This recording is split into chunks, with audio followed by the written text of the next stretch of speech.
नमस्कार, मानस मिश्रा और news day में आप सभी का बहुत बहुत स्वागत करता हूं। आजकल हमारे शिक्षण संस्थान बड़े हेडलाइंस में रह रहे हैं। अभी हालिया में यूजीसी अधिनियम को लेकर यूनिवर्सिटी ग्रांट कमीशन काफी सुर्खियों में रहा और अभी भी स्टे लगने के बाद भी बहुत सारे विवाद सामने आ रहे हैं। लेकिन सबके बीच में यूनिवर्सिटी ग्रांट कमीशन जो कि हायर एजुकेशन के लिए है, अब एनसीईआरटी जो है, जो किताबें आती है एनसीईआरटी की, उसको लेकर के एक बड़ा फैसला है। और आज ये फैसला सुप्रीम कोर्ट के लिए कहीं ना कहीं नकेल साबित हुई। आपको दिखाने जा रहे हैं और आखिरकार आप चीफ जस्टिस ऑफ इंडिया क्या करेंगे, ये बड़ा सवाल है। क्योंकि बिना बिना न्यायपालिका के सहमति से तो यह नहीं बना होगा। और क्या चीफ जस्टिस ऑफ इंडिया भी अब चाहते हैं कि न्यायपालिका से भ्रष्टाचार खत्म हो, इसलिए शायद उन्होंने मंजूरी दी। चलिए दिखाते हैं पूरा का पूरा प्रकरण, मामला। आपसे अनुरोध करेंगे इस पूरे प्रकरण पर, क्योंकि बहुत ब्रॉड सेंस में है। जब आप इसे समझेंगे, देखेंगे खबर को, तो आप समझ में आ जाएगा कि आखिरकार जो फैसला लिया गया, क्या वो देश के हित में है या नहीं है। क्या न्यायपालिका में जो व्याप्त भ्रष्टाचार है, जिसकी खुलकर चर्चा की गई, जो मेरे ख्याल से अब तक की सरकारें और अब तक के चाहे जो चीफ जस्टिस रहे हो, वो खुलकर कभी भी नहीं इसको मतलब एक पब्लिक प्लेटफॉर्म पर बोलने का मंच नहीं दिया गया। लेकिन अब तो एनसीईआरटी की बुक में पूरा का पूरा खेल और पूरा का पूरा हर चीज का पर्दाफाश कर दिया गया है। तो चलिए ले चलते हैं खबर की तरफ। अनुरोध करेंगे वीडियो के कमेंट बॉक्स में अपनी राय प्रतिक्रिया जरूर दीजिएगा और वीडियो को लाइक शेयर जरूर करिएगा। आपको पता, नई शिक्षा नीति आई थी 2020 में। नई शिक्षा नीति में काफी कुछ बदलाव किया गया, लेकिन इस शिक्षा नीति के तहत आज तक हमने कभी भी जुडिशरी के बारे में यह नहीं पढ़ा, यानी न्यायपालिका के बारे में नहीं पढ़ाया गया। सिर्फ न्यायपालिका की अच्छाई पढ़ाई जाती थी कि न्यायपालिका ऐसे है, ये करती है, वो करती है, हमारे जज ये करते हैं, जज का अपॉइंटमेंट कैसे होता है, ये वगैरह वगैरह सारी चीजें हैं। मतलब उसके पॉजिटिव साइड हम पढ़ते थे। लेकिन अब की बार एनसीईआरटी में जो 8वीं की बुक है, उसमें एक बड़ा अलग क्लॉज जुड़ गया, जो हमारे बच्चों को भ्रष्टाचार का सच्चाई जो है वो साफ बता रही है। आपको सामने एक स्क्रीन पर एक किताब का एक पेज दिख रहा है। ये आपके सामने दिखा है, यहां लिखा है, देखिए, justice delayed is justice denied. मतलब अगर न्याय में देरी होती है तो एक तरह से न्याय ना मिलने का ही एक तरह से वो है कि भैया जस्टिस अगर डिले हो रहा तो पूरी तरह से वो न्याय को डिनाई कर रहा है, ये लिखा गया।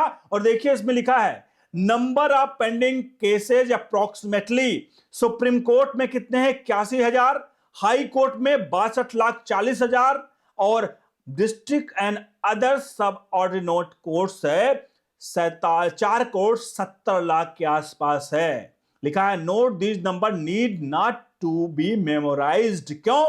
क्योंकि लिखा गया है ये नंबर मेमोराइज नहीं किया जाना चाहिए, क्योंकि ये नंबर समय समय पर बदलते रहते हैं।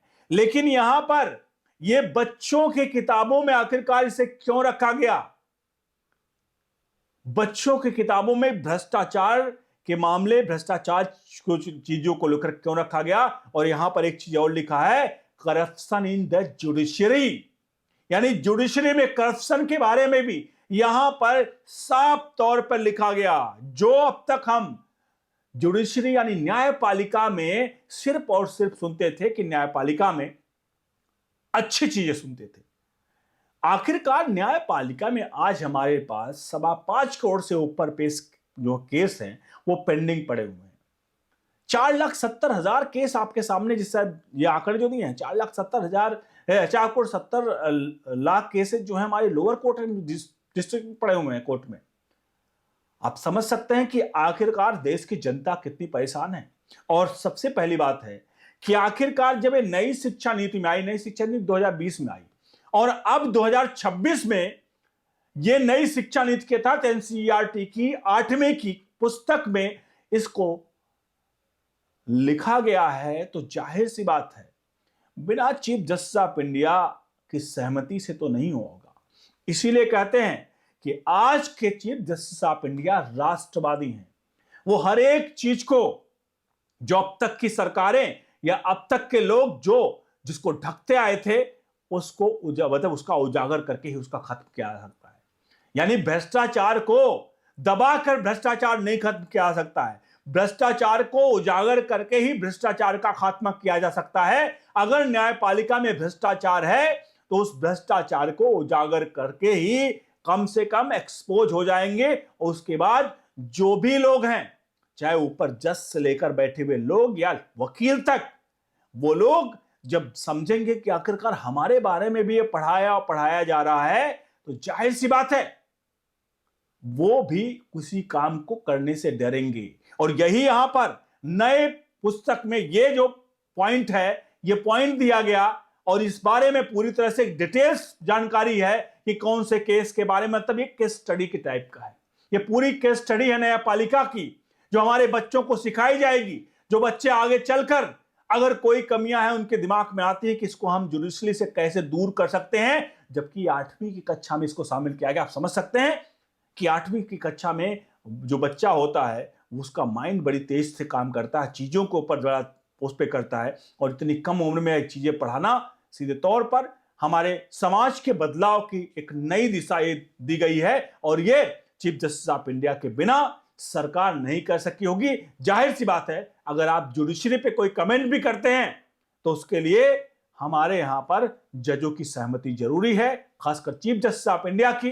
तो आप इस पूरे प्रकरण को कैसे देखते हैं? क्या ये कोर्स हमारे पाठ्यक्रम में पढ़ाया जाना क्या सही या नहीं है, ये बताइए। और कुछ और पॉइंट है, क्योंकि ये ऑफ इंडिया की रिपोर्ट में आपको बता रहा हूं, जिसमें साफ तौर पर सही नई चीजों में क्या क्या बताया गया। इसमें नई पुस्तक में यह भी बताया गया कि न्यायाधीश जो हैं उनकी आचार संहिता से बंधे होते हैं, और उन्हें आचरण को नियंत्रित करने की आंतरिक व्यवस्था मौजूद है। शिकायत दर्ज करने के लिए centralised public grievance redressal and monitoring system का उल्लेख किया गया है। किताब के अनुसार वर्ष 2017 से 2021 के बीच में 1600 से अधिक शिकायतें दर्ज की गई हैं। इसमें यह भी बताया गया है कि गंभीर आरोप की स्थिति में संसद महाभियोग प्रस्ताव दर्ज किए जाएंगे किसी भी न्यायाधीश को पद को हटाने के लिए, उसके पद से हटाने के लिए। लेकिन इसके लिए विधिवत जांच और संबंधित न्यायाधीश को अपना पक्ष रखने का अवसर देना आवश्यक है। यह किताब में जिक्र किया गया है पूरी चीजों का। इसके अलावा भी साफ तौर पर chief justice of India justice Suryakant का इसमें हाहिमी जरूर रही होगी। इन सब के बीच में इलेक्टोरल बॉन्ड और आईटी एक्ट के भी उदाहरण दिए गए हैं, जिस पर न्यायपालिका के फैसले आए हैं, जहां इलेक्टोरल बॉन्ड को रोका गया, जो भ्रष्टाचार को लेकर।